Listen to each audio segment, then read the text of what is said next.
लगा इश्क जिन्नानो साचा परगट होया बैके परवरिश सब दुनिया दी करदा पड़दे अंदर रह के लगा इश्क जिन्नानो साचा परगट होया बैके घट घट दिया चाननारा दुनिया नो तारनिया गया सतगुरु कृपाल प्यारा दुनिया नो तारनिया गया सतगुरु कृपाल प्यारा दुनिया नो तारनिया गया रब बंदे धार के चोला दुनिया दे विच आया अंतरिया में पुरख में है कृपाल सदाया रब बंदे धार के चोला दुनिया दे विच आया अंतरिया में पुरख में है कृपाल सदाया आया कृपाल भंडारा अजायब नरस दे पा गया सतगुरु कृपाल प्यारा दुनिया नो तारनिया गया सतगुरु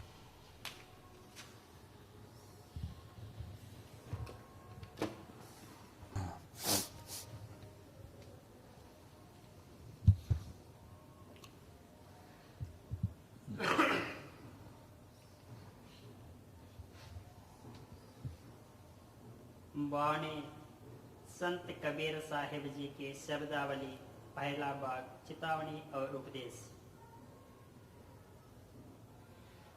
बिन सतगुरु नर रहत भुलाना खोजत फिरते राह नहीं जाना बिन सतगुरु नर रहत भुलाना खोजत फिरते राह नहीं जाना। ये परम संत सदगुरु कबीर साहब जी की वाणी है।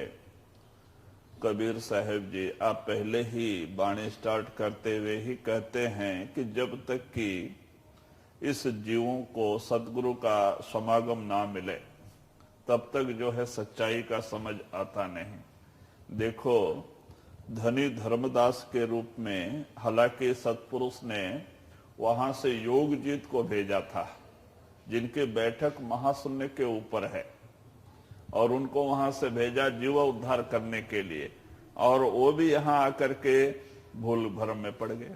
ठाकुर पूजा करते बैठे धनी धर्मदास के रूप में ठाकुर पूजा करते बैठे।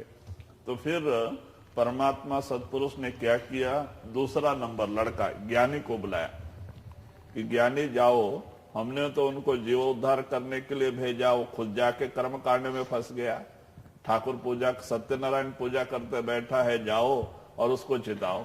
तब वो ज्ञानी दूसरा नंबर का वो सतपुरुष का लड़का यानी ज्ञानी वो कबीर के रूप में आए और उन्होंने बहुत जो है कि कोशिश करने के बाद बहुत कष्ट उठा के धनी धर्मदास को फिर से जागृत किया और उन्हीं के ऊपर उन्होंने अनुराग सागर भी लिखा है।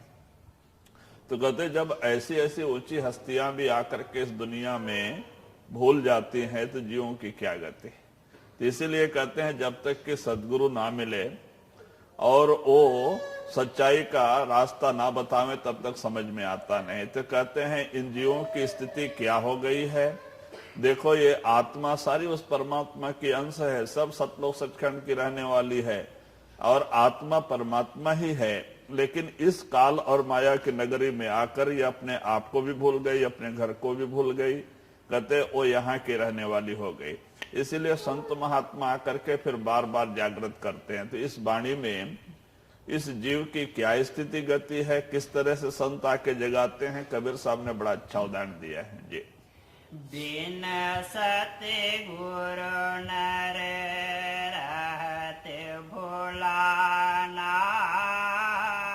खोजत फिरत राह नहीं जाना, के हर सुत ले आयो गरड़िया, पाल पोस उनो की न सयाना। तो वही देखो, अब हमारे सामने भी उदाहरण है। जैसे तीसरी पातशाही गुरु अमरदेव जी ने 22 साल तीर्थ यात्रा किए। हरिद्वार जाके गंगा स्नान करके आना उसी को मुक्ति का साधन समझा था।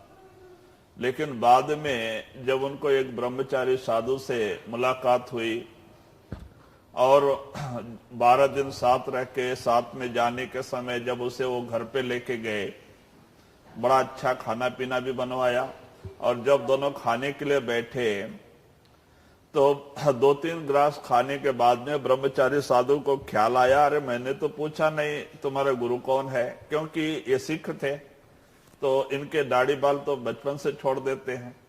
तो वो ब्रह्मचारी साधु क्या समझा, ये भी कोई गुरुमुख है, कोई साधु है समझ करके दोनों साथ में थे। हरिद्वार में साथ में बनाना, खाना, दर्शन करना, 8-10 दिन साथ में गुजारे। फिर दोनों मिलके गाड़ी में जाने के समय पहले अमरदेव जी का गांव आया।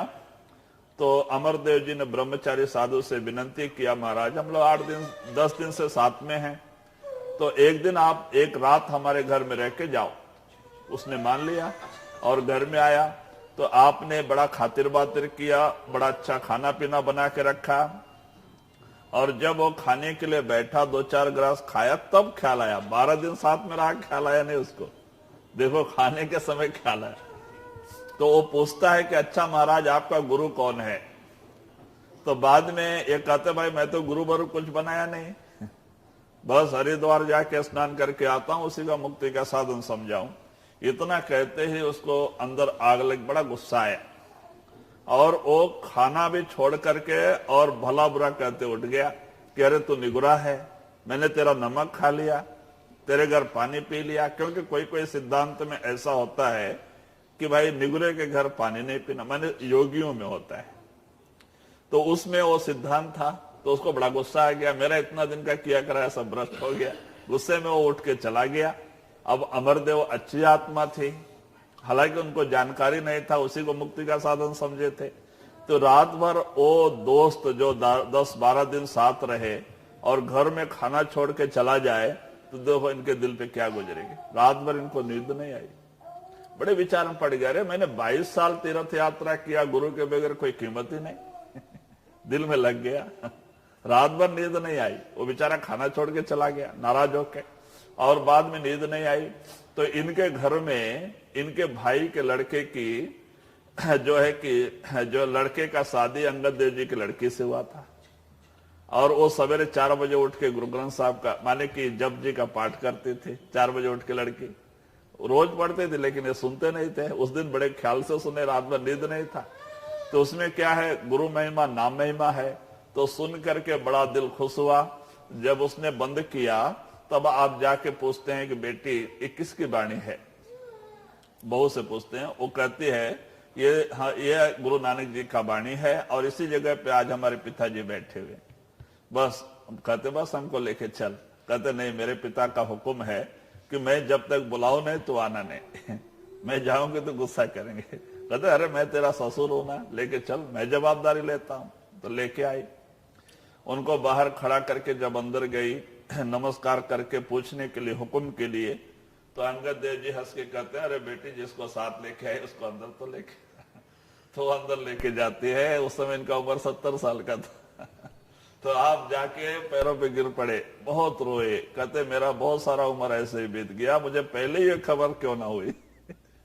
मैंने तो 22 साल तीर्थ यात्रा में निकाल दिया, उसी को मुक्ति का साधन समझा था।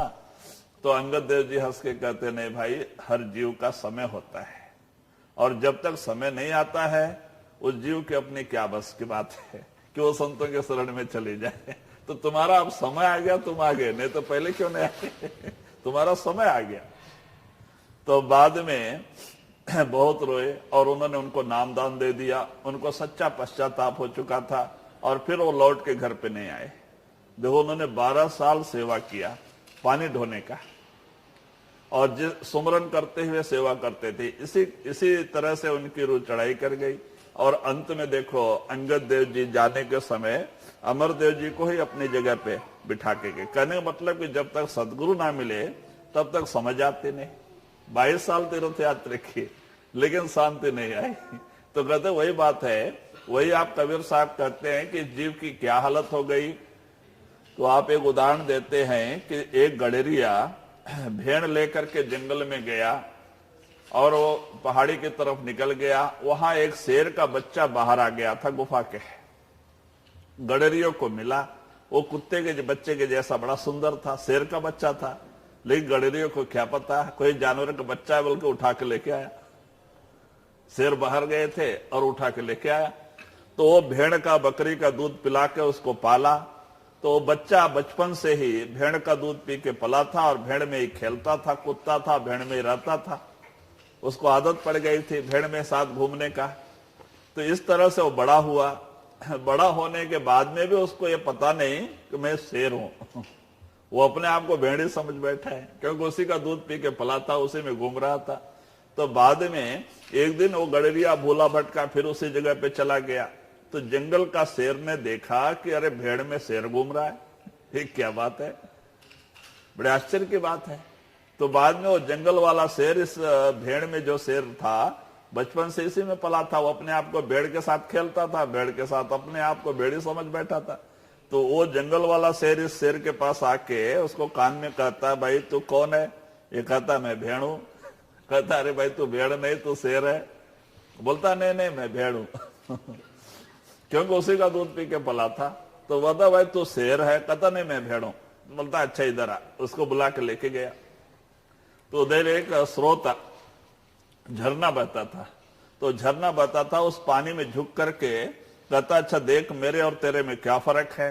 तो दोनों झुके तो देखता है उसका भी बराबर, इसका भी गर्दन बाल सब बड़े बड़े हैं और एक ही जैसा मुंह है। सब कुछ देख के उसको आश्चर्य होता है। कहता है कोई फर्क नहीं। बोलता अच्छा मैं गर्जना करता हूं तू भी गर्जना कर। वो जंगली शेर ने गर्जना किया, ये शेर ने भी गर्जना किया, 2 सिंह की गर्जना हो गई। अब 1 सिंह की गर्जना हो गई तो जंगल जंगल हिल जाता है। 2 सिंह की गर्जना हो गई, भेड़ भेड़िया सब भागे, पता नहीं किस कहां भाग गए, जंगल खाली हो गया। तो बाद में वो शेर तब से स्वतंत्र हो गया, जंगल का राजा बन गया। तब उसको पता लगा कि मैं शेर हूं, मैं भेड़ नहीं। तो कहते यही हालत जीव की है। तो संत महात्मा आकर के कहते हैं कि अब ये जीव की क्या हालत हो गई है, ये मन रूपी गडरिये के हाथ में पड़ गया और वो इंद्रिय रूपी भेड़ में इसको रूप बना दिया। ये अपने आप को शरीर और इंद्रिय समझ बैठा है। महात्मा कहते नहीं भाई तू आत्मा है, परमात्मा का अंश है, सतलोक सचखंड का रहने वाला है। बोलता नहीं मैं शरीर हूं। कहते नहीं भाई तू आत्मा है, शरीर तो किराए का मकान है। कहते नहीं मैं शरीर हूं। तो इनको संत क्या करते हैं, सुमरन और भजन का तरीका समझाते। भाई 2.5 घंटे बैठो। जब हम उनका हुक्म मानते हैं हमारी आत्मा धीरे धीरे सिमट के 9 दरवाजे से 10वें में आ जाती है और यहां आती है तो वो शब्द रूपी स्रोत कहते वो बह रहा है, जहां जाके हम अपने रूप को देखते हैं। यहां आते ही पहले आत्मा का रूप दिखाई देता है, फिर गुरु प्रकट हो जाता है। तब इसको भरोसा आ जाता है मैं तो आत्मा हूं, मैं शरीर नहीं। शरीर तो किराए का मकान है, किसी को 70-80 साल के लिए मिला, किसी को 100 साल के लिए मिला। ये तो किराए का मकान है, मैं आत्मा हूं। तब जाके सच्चाई का पता लग जाता है जब ये अपने आप को देख लेता है, अपने रूप को, आत्मा को देख ले। आत्मा की बैठक दोनों आंखों के बीच में है। तो इसी तरह से कहते हैं कि ये आत्मा की यही हालत हो गई। ये वो सतलोक सचखंड की रहने वाली है। यहाँ काल और माया ने क्या किया, तपस्या करके जीव को लाके इस तन मन के पिंजरे में कैद कर दिया। ये अपने आप को भी भूल गई, अपने घर को भी भूल गई। फिर आके कहते भाई जब तक सदगुरु ना मिले, संतों का सत्संग ना मिले, तब तक इन विचारों को समझ भी नहीं आते। चाहे कितना बरस भी कर्मकांड कर ले, तीर्थ यात्रा कर ले, कहीं कोई पूजा पाठ कर ले, जब तक कि संतों का सत्संग ना मिले सच्चाई की समझ आती नहीं। तो वही आप इशारा देते हैं जी। करते कलोला रहते अजयन संग, आपन मरमो पुन हो नहीं जाना। तो वही कबीर साहब कहते हैं उस सिंह की क्या हालत हो गई है। वो अपने आप को भेड़ के साथ में दूध पी के पला था, अपने आप को भेड़ ही समझ लिया, उसी के साथ खेलता था, उसी के साथ रहता था, अपने आप को भेड़ ही समझ लिया जी। के हर एक जंगल से आयो, ताहि देख बहुत सियाना। तो वही कहते हैं वहां एक जंगल का शेर आया, उसने इस शेर को देख के पूछता भाई तू कौन है? कहता मैं भेड़ हूं। कहता नहीं बे भेड़ नहीं, तू शेर है। कहता नहीं मैं भेड़ ही हूं, क्योंकि उसी का दूध पी के पला था, उसी में रहता था। तो उसको गुस्सा आया, बोलता अच्छा इधर आओ, बुला के लेके गया और झरने में झुक करके अपना मुंह दिखाता, बोलता देख मेरे तेरे में क्या फर्क है। जब इसने देखा तो इसका भ्रम दूर हुआ। कहते हैं ऐसे ही संत महात्मा हमें समझाते हैं सत्संग के जरिए, हमारी समझ में नहीं आता है। फिर वो भजन सुमरन देते हैं, नाम सुमरन और ध्यान देते हैं, और ये जब भजन सुमरन करके 9 से 10वें में आ जाता है तो इसको अपना रूप दिखाई देता है। तब जाके समझ आ जाती मैं तो आत्मा हूं। आत्मा अलग है, शरीर अलग है। माने आत्मा जब तक शरीर में है तब तक ये शरीर पंच प्राण, आत्मा से पंच प्राण काम करते हैं और पंच प्राण से ये शरीर चलता है। लेकिन जब आत्मा निकल जाती है पंच प्राण भी रुक जाते हैं, शरीर भी मिट्टी का ढेर बन जाता है। तो कहते भाई ये आत्मा के जरिए ही चलती है, आत्मा परमात्मा का अंश है और ये शरीर 5 तत्वों का पुतला है, मिट्टी का शरीर है। जब समझा करके संत महात्मा भजन सुमरन करा के अंदर लेके आते हैं, जब अपने आप को हम देख लेते हैं, हमें भी भरोसा हो जाता है और हमारा प्रेम प्यार दुनिया से हटके सदगुरु के चरणों से जुड़ जाता है। उस समय उस स्टेज से हम जब दुनिया को देखते हैं तो दुनिया क्या नजर आती है? कचड़े के डब्बा। देखो जब मीराबाई अंदर गई, उनको सदगुरु प्रकट हो गए, आत्मा का दर्शन हुआ, सदगुरु रविदास प्रकट हो गए, मीरा मस्तानी दीवानी बन गई।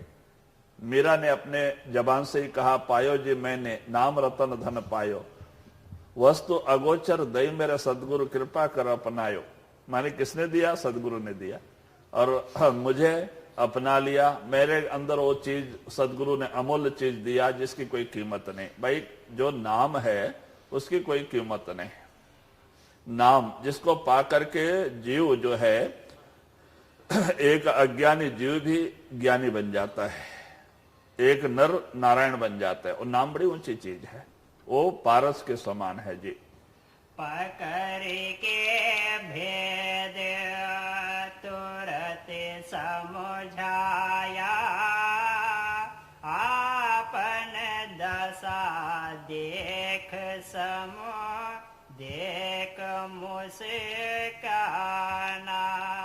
तो वही कहते हैं जब उस शेर ने जाकर के अपना रूप बताया पानी के अंदर देख करके, तब वो शेर हंसा, बोलता हाँ मैं भी शेर हूं, मैं भेड़ नहीं। तब उसको अपने आप का ज्ञान हो गया। कहते हैं ऐसे ही इन आत्माओं का भ्रम कब तक दूर नहीं होता है? जब तक ये सुमरन भजन करके 9 से 10वें में नहीं आ जाता है, आत्मा का दर्शन नहीं होता है, गुरु और शब्द प्रकट नहीं हो जाता है, तब तक इनका शंका समाधान नहीं होता है। चाहे कितना ग्रंथ पढ़ लो, पुराण पढ़ लो, शास्त्र पढ़ लो, चाहे गीता भागवत पढ़ लो, लेकिन शंका समाधान नहीं होता है जब तक इनकी तीसरी आंख खुल नहीं जाती है, नाम प्रकट नहीं होता है। तो इसीलिए महात्मा कहते हैं वहां देख करके ही नहीं अपने आप का ज्ञान होता है, भाई मैं आत्मा हूं, मैं शरीर नहीं। और इनका सारा शरीर से प्रेम प्यार हटके सदगुरु के चरणों से जुड़ जाता है, तो सच्चा प्रेम प्यार सदगुरु के चरणों से प्रकट होता है। लेकिन जब तक हम देखेंगे नहीं गुरु किस हस्ती का मालिक है, भाई हमें गुरु के ऊपर भरोसा कैसे आएगा? तो महात्मा कहते भाई 2.5 घंटा भजन सुमरन करो, 9 दरवाजे छोड़ के 10वें में आ जाओ। जब आप 10वें में आओगे तो पहले आत्मा का दर्शन होगा, फिर गुरु प्रकट हो जाएगा, गुरु की कृपा से ज्योति और शब्द प्रकट हो जाएगा। कहते हैं जब नाम प्रकट हो जाएगा, शब्द को ही नाम कहते हैं, जब नाम प्रकट हो जाएगा आपका एक जन्म नहीं करोड़ों जन्मों के पाप दग्ध हो जाएंगे, ये आत्मा निर्मल और पवित्र हो जाएगा। इसके सच्चाई का सारा ज्ञान हो जाता है अंदर में आके। तो वही आप इशारा देते हैं तो इसका सारा भ्रम दूर हो जाता है जी। जैसे कुरंग विच बसत वासना, खोजत मोड़ फिरत चगाना। फिर और भी उदाहरण देते हैं कि जीव की क्या हालत हो गई। कहते हैं भाई जिस तरह से हिरण के नाभ में कस्तूरी रहती है कस्तूरी हिरण के नाभ में, वहां से उसको सुगंध आती है, लेकिन वो बेचारा सोचता है कहीं जंगल से कहीं घास में से सुगंध आ रही बोल के भागता है, दौड़ता है। कहीं भी जावे सुगंध उसके नाभ से आते रहती है। वो ढूंढता है सारा तरफ, घास में ढूंढता है लेकिन उसको ये पता नहीं कि सुगंध हमारे नाभि स्थान से आ रही।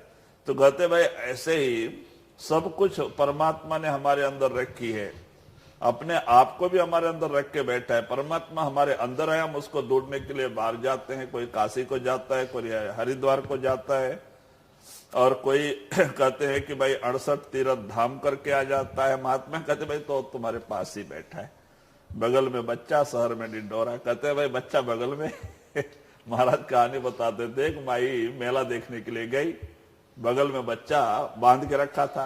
वो मेला देखते देखते वो भूल गई और बाद में रोना चालू कर दिया, मेरा बच्चा गुम हो गया।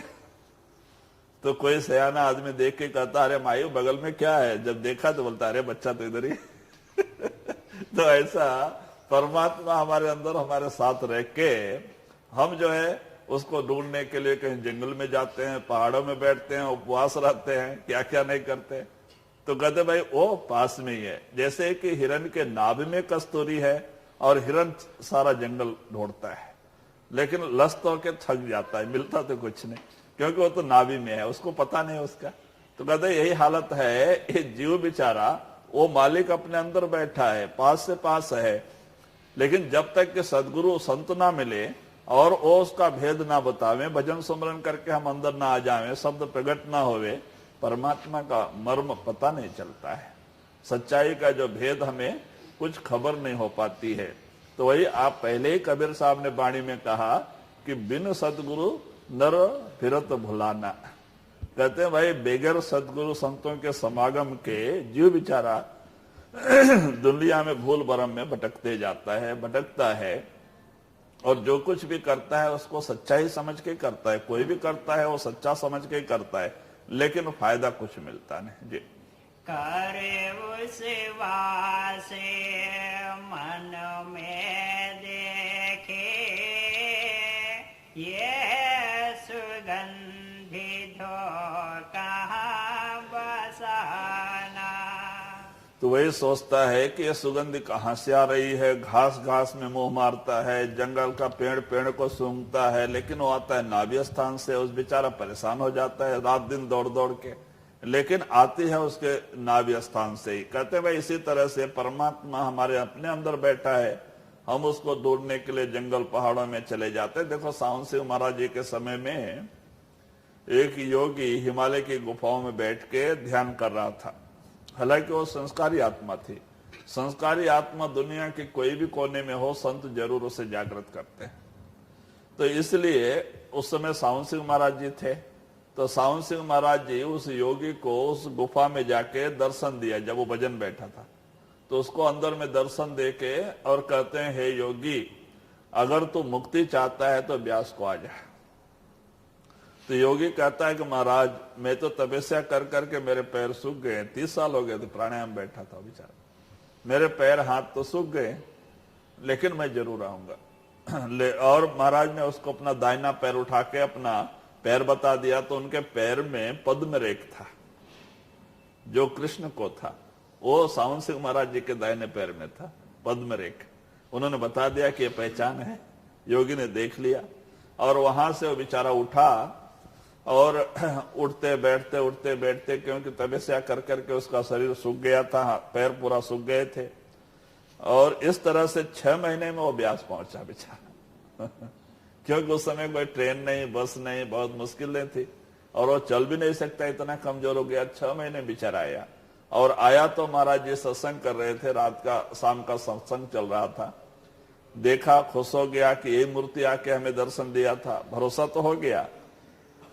फिर सत्संग खत्म होने के बाद में पैर पद्मरेख देखने के लिए, रेखा देखने के लिए, कोशिश के लिए बाद में महाराज जी के पास गया तो सेवादार हटा दिया, क्योंकि महाराज पैर पकड़ने नहीं देते थे। उस समय उतनी भीड़ भाड़ नहीं थी। तो महाराज हंस के कहते हैं, भाई इसको हमारे कमरे में लेके आओ योगी को। तो बाद में उसको कमरे में लेके गए, वहां पे बातचीत हुई और बाद में योगी नमस्कार करने को आता है तो पैर देखना चाहता है, तो महाराज पैर उठाते नहीं तो वो कहता है, महाराज इतना दूर बुला के लाके अब क्यों छिपाते हैं, आपने तो वहां दिखाया, अब यहाँ क्यों छिपाते हो तब महाराज हंस के अपना पैर दिखाया। जब देखा उसको तसल्ली आ गई, जो वहां देखा था वही यहाँ पे है, तो उसको पूरा तसल्ली आ गई। तो बाद में 3 दिन तक सत्संग सुना। फिर चौथे दिन महाराज ने उनको नामदान दिया। तो आप 15 दिन तक आश्रम में था। बाद में महाराज ने कहा, आप जाओ उसी गुफा में बैठ के भजन करो, चाहे गुफा में बैठो चाहे कहीं बैठो, अब तुम्हें सच्चा रास्ता मिल गया, जाओ इस तरह सुर शब्द का अभ्यास करो। तब वो फिर योगी उसी जगह पे जाके फिर वो भजन सुमरन से जुड़ गया। तो कहने का मतलब कि जो रास्ता सुर शब्द का है ये पुरातन है, जब से दुनिया बनी है तब से ये रास्ता परमात्मा ने हम सबके अंदर रख के भेजा है। जितनी पुरानी दुनिया है उतना पुराना ये संत माने रास्ता है। ये कुदरती कानून है, परमात्मा का बनाया हुआ रास्ता है। परमात्मा ने रास्ता सबके अंदर रख के भेजा है और उसी रास्ते से, क्योंकि वो परमात्मा ने जो ताकत दुनिया माने भेजा है, अपनी ताकत वो शब्द के जरिए ही नीचे आई और उसी शब्द वो शब्द के रूप में ही आया और उसी शब्द ने अंडपिंड ब्रह्मांड बनाया। जैसे गुरु नानक ने भी इशारा दिया है कि भाई शब्दे धरती शब्दे आकाश, शब्दे शब्द भया प्रकाश, सगले सृष्ट शब्द के पीछे, नानक शब्द घटे घटा अच्छे। कहते भाई वही शब्द है, जो शब्द उस परमात्मा से नीचे उतरा उसी शब्द ने अंडपिंड ब्रह्मांड बनाया। वही शब्द ने 84 लाख जीवाजून की रचना किया। वही शब्द घट घट में विराजमान है। कहते उसी शब्द को प्रकट करने का वो कहां से, सत्तो सचखंड से आके यहाँ टिका हुआ है। तो उसी शब्द के जरिए संत महात्मा जाके अपने घर में समाये और वो उसी शब्द का रास्ता हमें बताते हैं। तो कहते ये पुरातन है, ये उतना ही पुराना है जितना पुराना ये दुनिया है। ये कोई महात्मा का बनाया हुआ रास्ता नहीं, ये परमात्मा का बनाया हुआ रास्ता है। तो इसीलिए महात्मा हमें वही रास्ता बताते हैं, क्योंकि संत महात्मा उसी रास्ते से जाकर के उस परमात्मा से मिले होते हैं और वही रास्ता वो बताते हैं कि भाई ये रास्ता भी तुम्हारे अंदर है, परमात्मा भी तुम्हारे अंदर है। इस तरह से 2.5-3 घंटे की बैठक बनाओ, तुम्हारी रूह समझ के अंदर आ जाएगी, सच्चाई आप अपने अंदर देख सकते हो। बाहर तो सब भ्रम ही भ्रम है जी। लगन लगी है, को नहीं जाते बखाना। तो कहते भाई आके जब आपकी रूह सिमट के 10वें दरवाजे में आ जाती है, आपको अपने आत्मा का रूप दिखाई देता है, उसमें बड़ी खुशी हो जाती है। अरे मैं तो आत्मा हूं, मैं शरीर नहीं। मैं अभी तक अपने आप को शरीर ही समझ के बैठा था, मैं आत्मा हूं। इसको बड़ी खुशी हो जाती है। ये अपना रूप देख के मगन हो जाता है। जिस तरह से शेर ने पानी में अपना रूप देख के खुश हो गया, मैं तो शेर हूं, मैं बेड़ नहीं, मैं अपने आप को बेड़ ही समझा था। वैसे ये आत्मा को भी अंदर आके 10वें दरवाजे में जब अपने आप को देख लेता है, पहचान लेता है, इसकी सारा शंका दूर हो जाती है और वहां पे उसको एक आत्मज्ञान कहते हैं, जिसको विवेक ज्ञान कहते हैं। जो विवेक ज्ञान कहते हैं कि अष्टावक्र महामुनि ने राजा जनक को दिया था, वो सच्चा आत्मज्ञान नहीं था। वो 10वें दरवाजे में आके आत्मा का दर्शन होता है, विवेक ज्ञान होता है कि मैं आत्मा हूं, मैं शरीर नहीं, बस विवेक ज्ञान होता है। लेकिन सच्चा आत्मज्ञान तो पार ब्रह्म में होता है, वो संतों की कृपा से। लेकिन जो अष्टावक्र महामुनि ने राजा जनक को दिया था, वो तो 10वें दरवाजे का 7वें चक्कर का था, आत्मा का दर्शन कराया था। आत्मज्ञान, आत्मा के ऊपर आवरण होता है, वहां भी सूक्ष्म शरीर का आवरण है वहां पे। लेकिन पार ब्रह्म में जाके जब मानसरोवर स्नान करके, अमृतसर स्नान करके आत्मा निर्मल हो जाती है, स्थूल सूक्ष्म कारण तीनों शरीर के पर्दे हट जाते हैं, आत्मा नंगी हो जाती है, तब सच्चा आत्मज्ञान होता है, पार ब्रह्म है। और वो संतों की कृपा से होता है। और वही नकल रामदास स्वामी जी ने अमृतसर में बनाया है, स्वर्ण देवालय। ये अंदर की नकल है पार ब्रह्म का। जब रामदास जी ने उस अमृतसर को बनाने के लिए मैं जो है कि जो काम करने वाले लोग हैं उनको प्लानिंग बना के दिया, उनके समझ में नहीं आवे। तो बाद में बहुत बताए लेकिन वो भूल जाते थे, उनको समझ में नहीं आवे कैसे बनावे। तो फिर उसको नामदान दिया, रामदास जी ने उनको नामदान दिया मिस्त्री को, और उसको अंदर लेके गए पार ब्रह्म में, और वो बताया। जब उसने अंदर देख लिया तो फिर बोलने की जरूरत नहीं, फिर उसने वो बनाया। तो उसका फाउंडेशन रामदास स्वामी ने रखा, उसको पूरा अर्जुन देव जी ने किया, वो अर्जुन देव जी के समय में। और उसकी जो बुनियादी है, मियां मीर मुसलमान फकीर थे, वो उनको बड़ी इज्जत देते थे, तो वो उनके द्वारा रखा था उन्होंने। जिस समय अर्जुन देव जी को तसीह दे रहे थे, माने आके अंगार तपते हुए लाल तवे में बिठा के ऊपर से जलता हुआ रेत डाल रहे थे, माने ये कर रहे थे, इतना तकलीफ दे रहे थे। उस समय उसको पता लगा, वो भाग भाग के आए,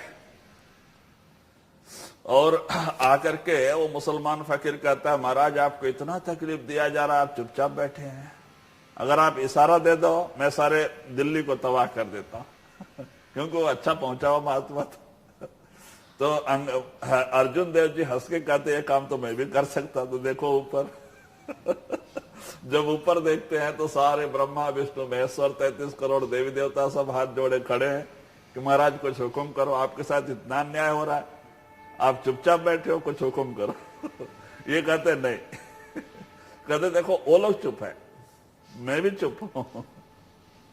तो कहते भाई ये काम तो मैं भी कर सकता था, लेकिन मालिक का कहते भाई मालिक तेरा भाड़ा मीठा लागे, परमात्मा जो तू करता अच्छा ही करता है। तो संतों में कितनी बड़ी दीनता नम्रता थी, मरे शरीर छोड़ दिए लेकिन उन्होंने कभी किसी को श्राप नहीं दिया।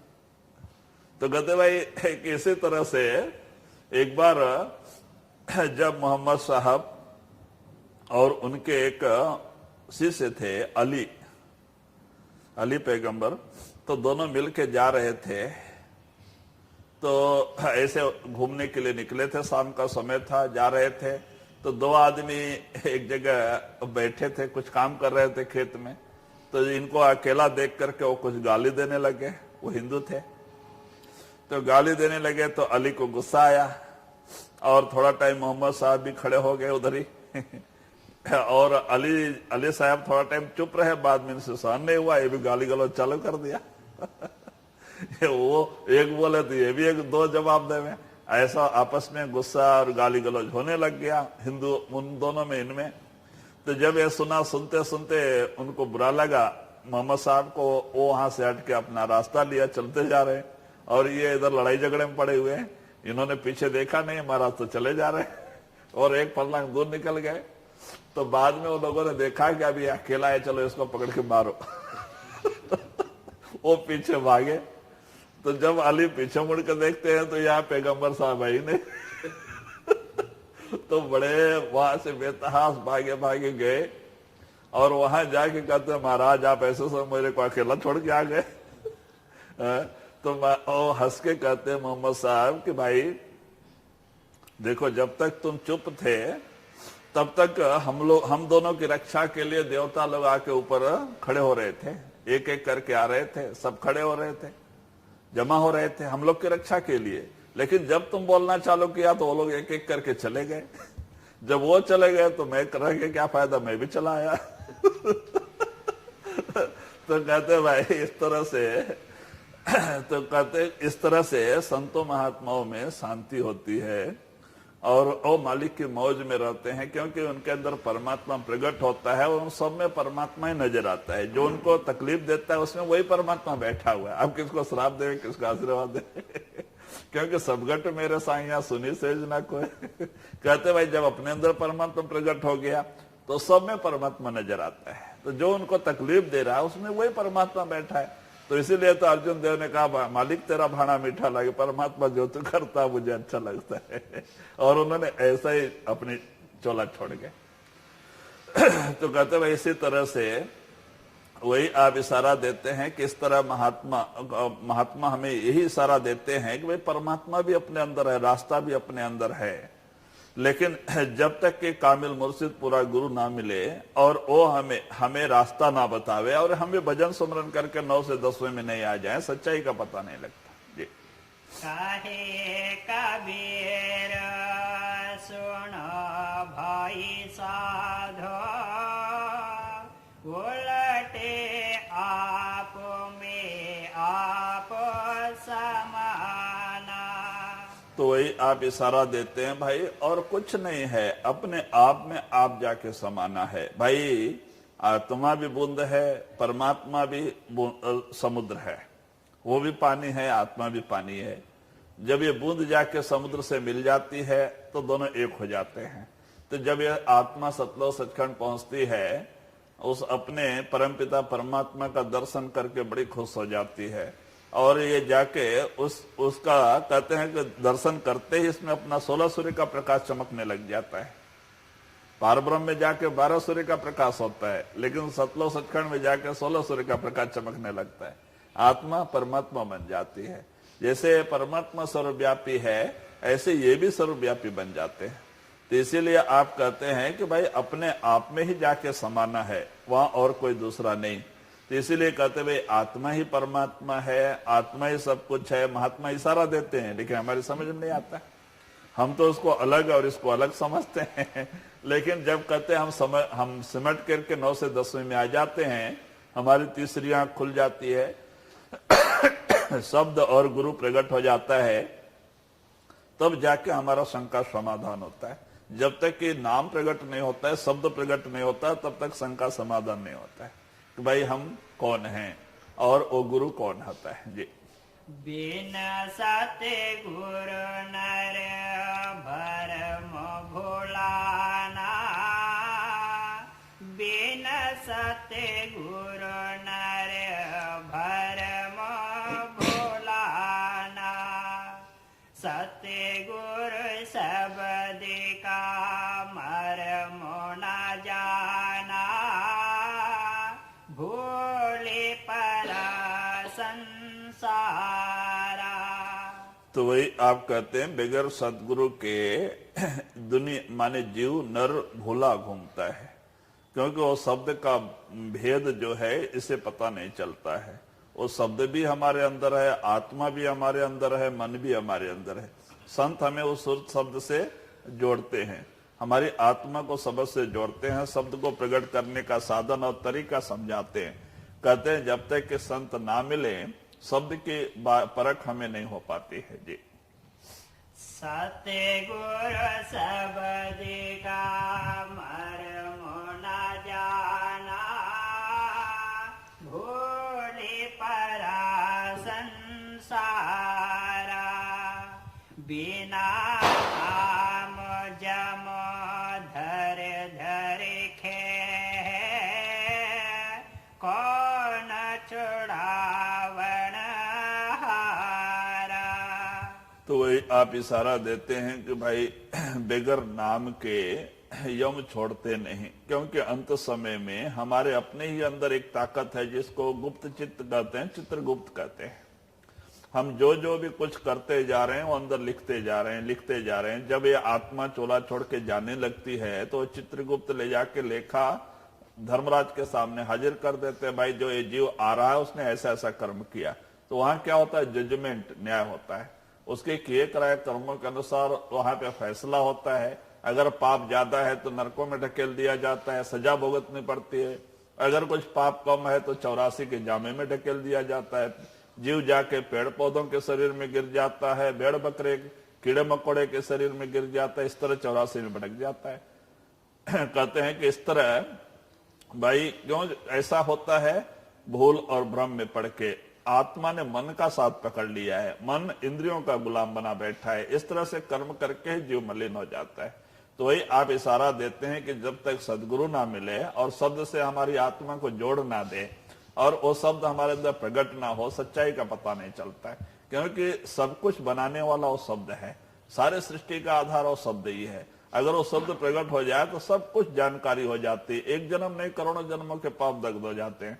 वो शब्द को ही संत नाम कहते हैं, और जो संतों का वास्तविक रूप है वो शब्द ही, क्योंकि वो शब्द ने ही शरीर धारण करके दुनिया में आता है। क्यों आता है? अपने भूली हुई आत्माओं को जागृत करने के लिए, अपने घर ले जाने के लिए। तो वो आकर के अपना भेद आप ही बताता है। तो इसीलिए कहते हैं वो शब्द का भेद जब तक हमारे समझ में नहीं आता है तब तक हमारा आना और जाना खत्म नहीं होता है, 84 में भटकना खत्म नहीं होता है जी।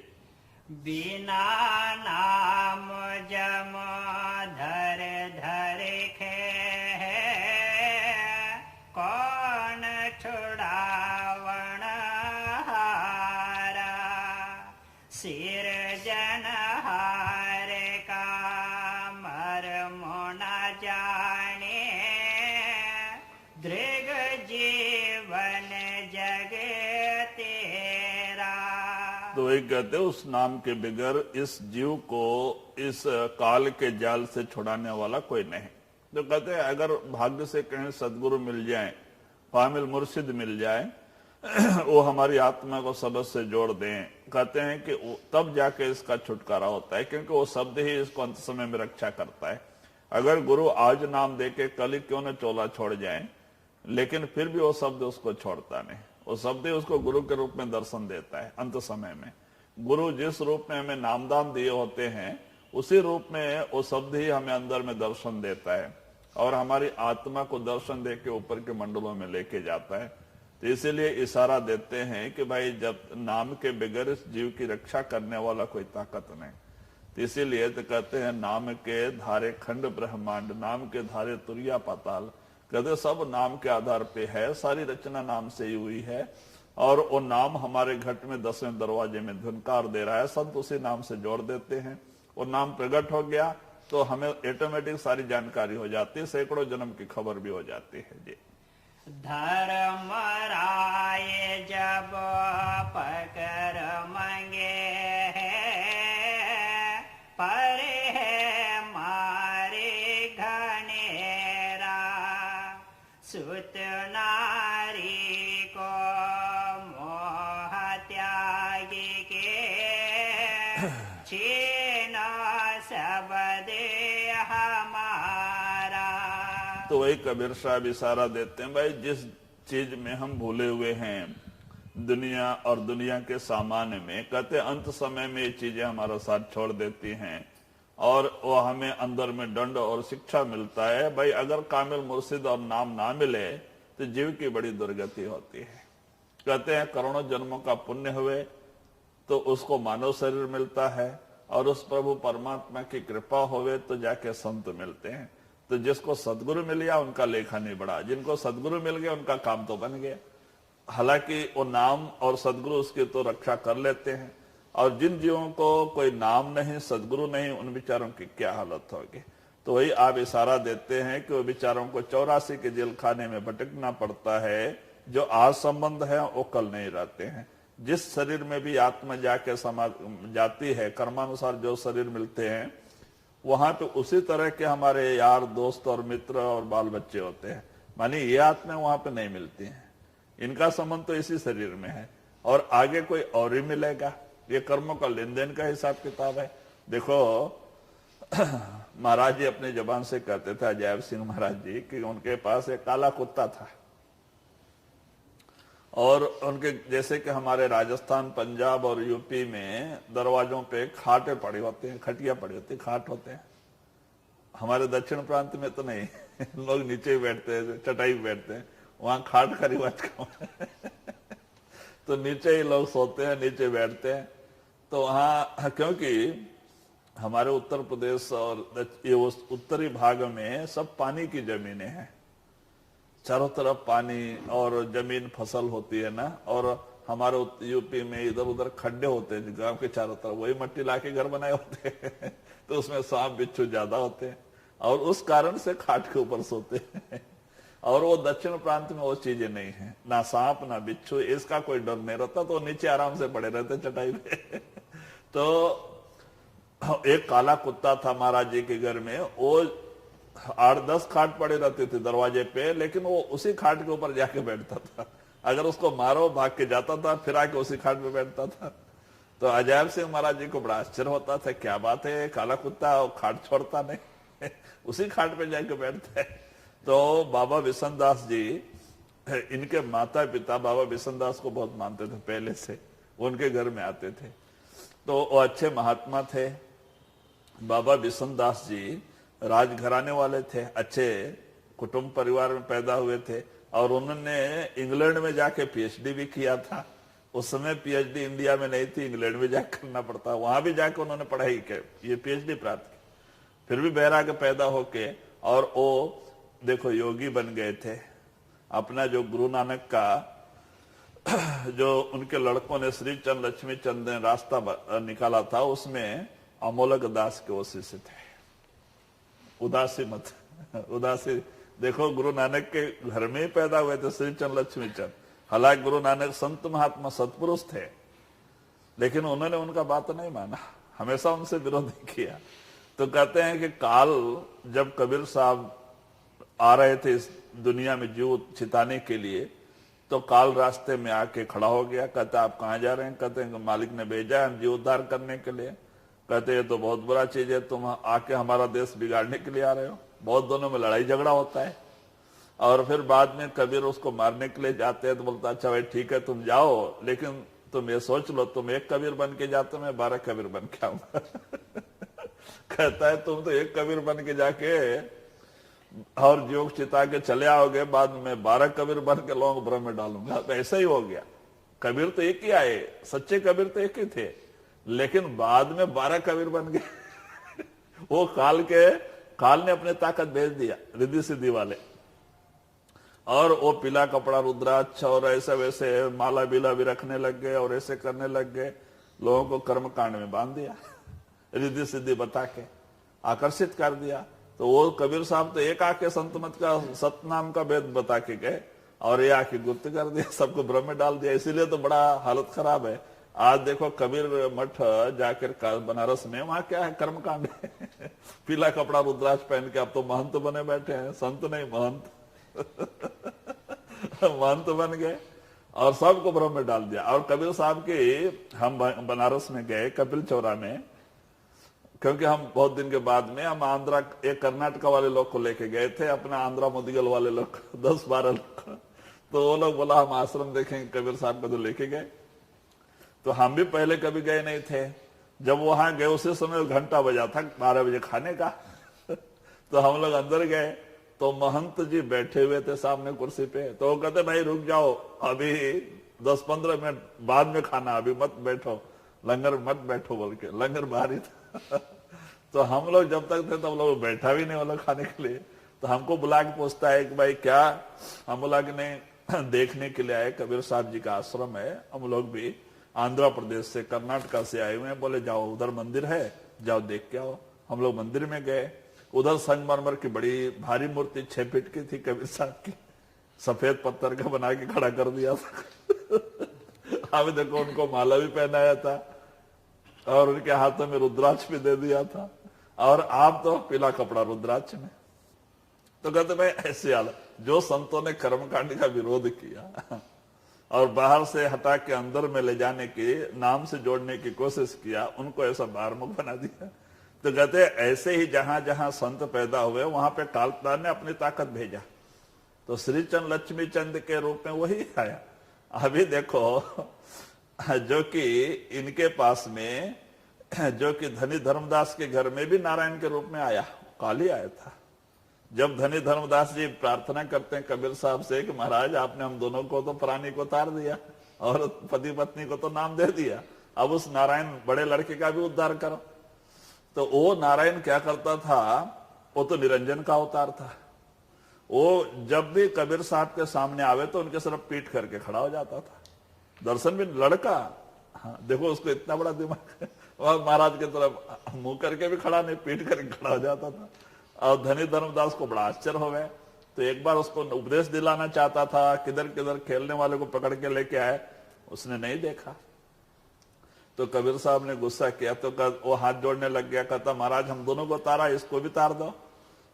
तो कबीर साहब गुस्सा करते हैं, देखो तुमने उसका अगर ख्याल किया तो तुम नरक में जाओगे, तुम्हें पता नहीं वो कौन है, वो प्रत्यक्ष काल है, तुम्हारे घर पैदा हुआ है, तुम उसको अपना लड़का समझते हो लेकिन वो काल है, वो कभी तुम्हारा बात तो नहीं मानेगा, तुमने अगर उसके प्रति मोह रखा तो तुम नरक में जाओगे, सीधा बोल दिया। तब जाके उन्होंने उसका ख्याल छोड़ दिया। और बाद में कबीर साहब के जो है कि आशीर्वाद से एक और लड़का पैदा हुआ, जो चूड़ामणि, छोटा लड़का चूड़ामणि, वो पैदा हुआ। तब उसने जो है वो पिता का कहना माना, तो बाद में उसी धनी धर्मदास जी चूड़ामणि को ही गादी बिठा के गए, नारायण को नहीं दिया। और बाद में उससे 24 गादी चली बनारस में, लेकिन नारायण ने पूरा विरोध किया। हालांकि से जो है कि संत मत के पूरा विरुद्ध में उसने रास्ता निकाला। तो ऐसे हमेशा ऐसा होता है, जहां संत आते हैं वहां काल के भी कुछ, काल सिद्धांत के भी महात्मा बेचता है, काल भी अपनी ताकत बेचता है, और वो इनसे विरुद्ध में रिद्धि सिद्धि बता के लोगों को आकर्षित करते हैं। संत तो रिद्धि सिद्धि नहीं बताते हैं, और ये दुनिया का सामान देते हैं, रिद्धि सिद्धि बताते हैं, लोगों को आकर्षित करते हैं। तो इस तरह से जब जब संतो महात्मा तो हमेशा दुनिया में आते हैं, लेकिन उनसे डबल तिबल रूप में काल पावर भी दुनिया में आते रहती है, वो भी लोगों को आकर्षित करती है। कहती भाई कुछ नहीं, परवाह नहीं, खाओ पियो कुछ भी करो, आत्मा और शरीर से मतलब नहीं, बहुत कुछ भी करो, आत्मा मुक्त हो जाएगी, बस भजन करो। जबकि संत अलग बताते, वो अलग बताते।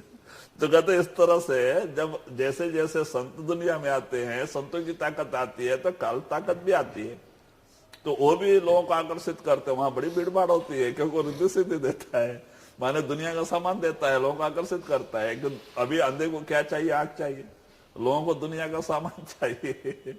मुक्ति मांगने वाला कौन है? संत तो भवसागर से निकालने के लिए आते हैं, और वो इसमें बांधने के लिए आते हैं।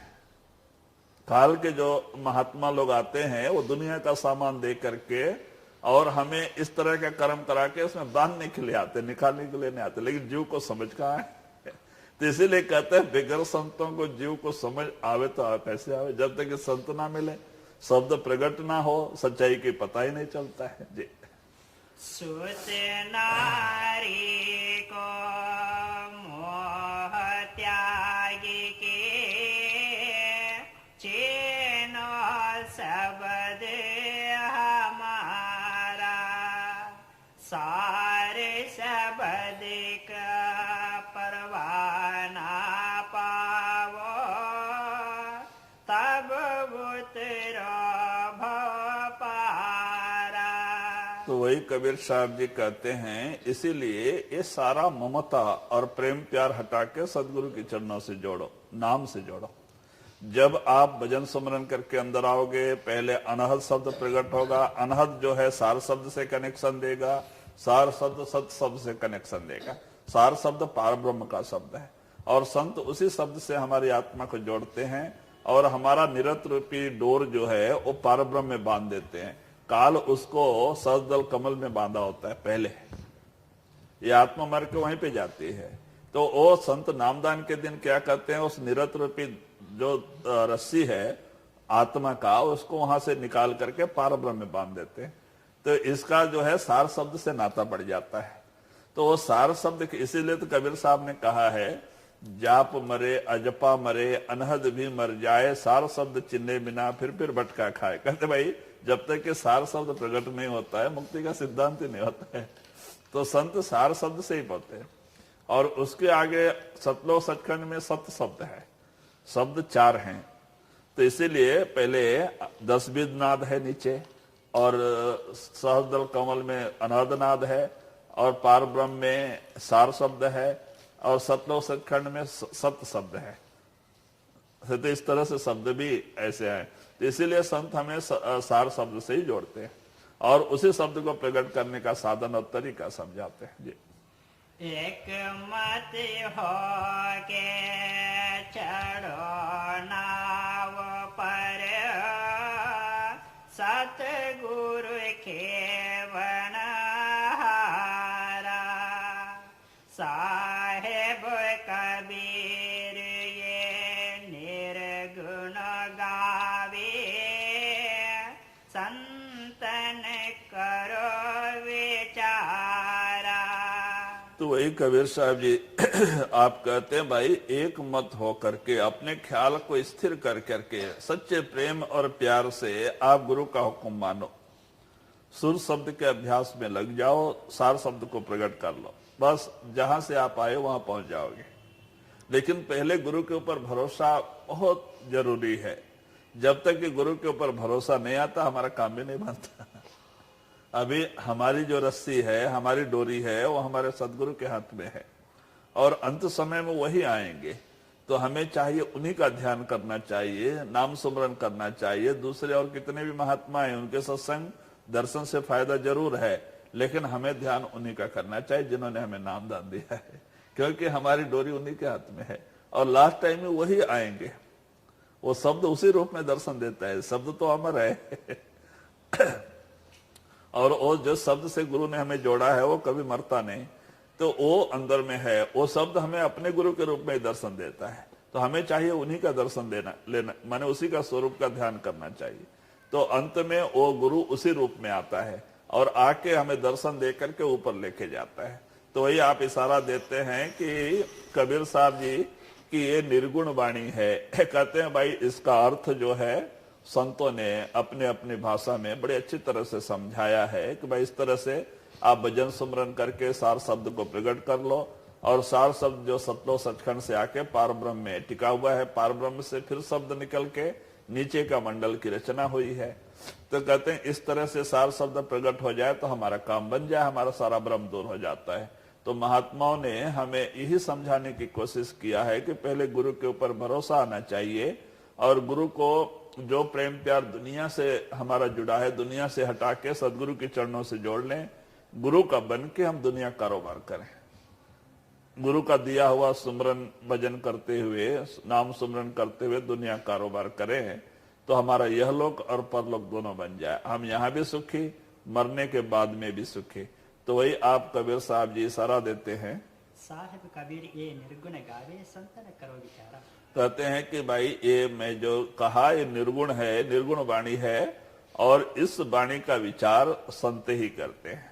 कहते हैं भाई कि ये वाणी जो कबीर साहब की बड़ी गूढ़ है, उन्होंने गोरखनाथ को भी बहुत कुछ समझाया था। दोनों का 8 दिन तक विवाद चला हुआ था, गोरखनाथ और कबीर साहब का।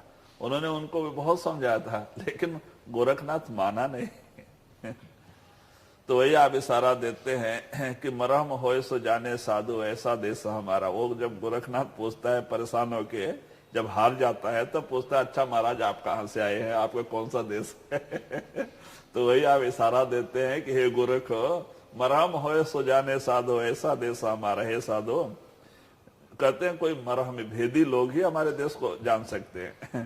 कहते हैं बिन सूरज बिन बादल जहां बिजली चमके बिन सूरज उजियारा। कहते हैं कि जिस देश में बेगर सूरज के उजाला और बेगर बादल के बरसात होते रहते और वो बरसात कैसा, प्रकाश का। यहाँ तो पानी गिरता है, वहां प्रकाश की बरसात होते रहती है। कहते हैं कि बिन बादल जहां बिजली चमके और बिन सूरज उजियारा। कहते हैं कि ऐसा देश हमारा बहुत अच्छा वाणी है। कबीर साहब ने वहां का बयान किया है उस देश का, सतलो सचखंड का। तो वो गोरख को इतना सब कुछ बताया कि भी लास्ट में वो मानता नहीं, क्योंकि वो अहंकारी था, वो अपने आप को फिर सिर झुकाना नहीं चाहता था।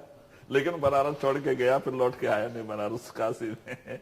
तो कहते इस तरह से संत महात्मा समझाते हैं, लेकिन उनकी वाणी का अर्थ होता नहीं, समझ में आती नहीं। अगर समझ में आ जाए तो काम बन जाए। तो वही आप कहते हैं, कहें कबीर ये निर्गुणी वाणी समझे संत सुजान। कहते भाई ये निर्गुणी वाणी है और इसका अर्थ तो संत ही लगाते हैं जी। साहेब कबीर ये निर्गुण गावे, संतन करो विचारा। राधा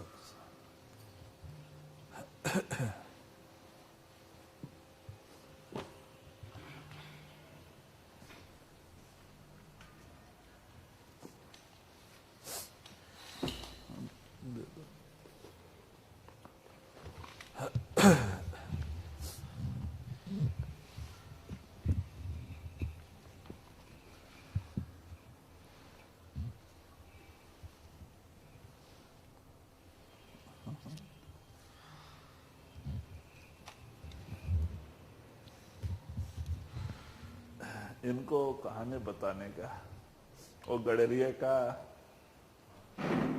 इनको बाद में वो गडरिया का शेर का बच्चा गडरिया के हाथ में मिलता है उसको। हाँ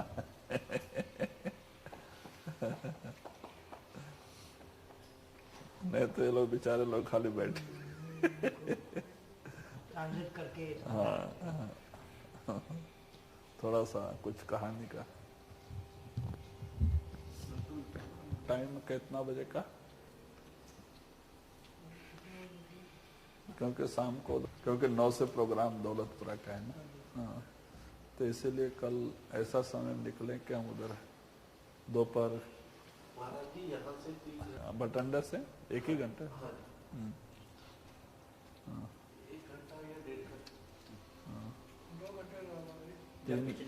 चार घंटे का, 4 घंटे थोड़ा रास्ता ठीक है। हाँ शाम का सत्संग। हाँ शाम को 6 बजे। हाँ 2 बजे पहुंच जाएंगे तो दिल नाराज नहीं होना चाहिए, क्योंकि वो 6 बजे सत्संग उधर करना पड़ता है ना, तो हम लोग 2 घंटा 3 घंटा तो पहले पहुंचना चाहिए। हमारी बेइज्जती है।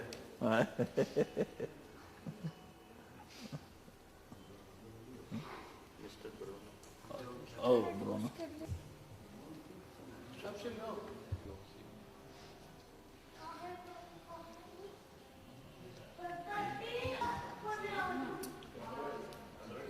कैमरा ಇದೆ ಬನ್ನಿ, ಮೊಬೈಲ್ ಕ್ಯಾಮ್ರಾ.